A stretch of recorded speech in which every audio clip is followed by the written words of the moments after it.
Hi friends, అందరు బాగున్నారా? ఈరోజు మనము ఒక చిన్న చిటిక చెప్తాం మీకు.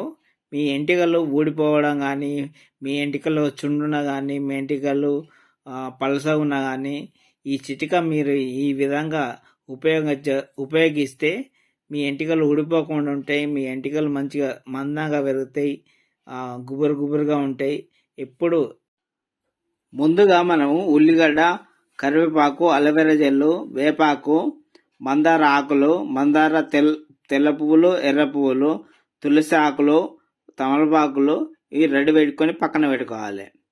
అయితే స్టవ్ పైన ముక్కుడు పెట్టుకొని కొబ్బరి నూనె వేసుకోవాలి. పారాషూట్ కానీ మీ దగ్గర ఏదైనా కానీ నూనె వేసుకోవాలి. నూనె వేసుకున్న తర్వాత నూనె మరిగాక నూనె మరుగుతున్నప్పుడు ఈ ఆకులని తీసుకొని అందులో వేసుకోవాలి.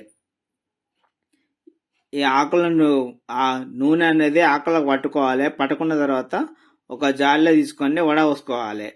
వడపోసుకొని మనం ఈ బాటిలో పోసుకోవాలి. బాటిలో పోసుకొని వాడుకోవాలి. మీకు నెత్తిలో ఎలాంటి సమస్యలు ఉన్నా కానీ ఈ ఈ ఆయిల్ వాడితే తొలగిపోతాయి. చాలా బాగుంటుంది. ఎంటికలు మృదువుగా ఉంటాయి, సాఫ్ట్గా ఉంటాయి. Thank you for watching.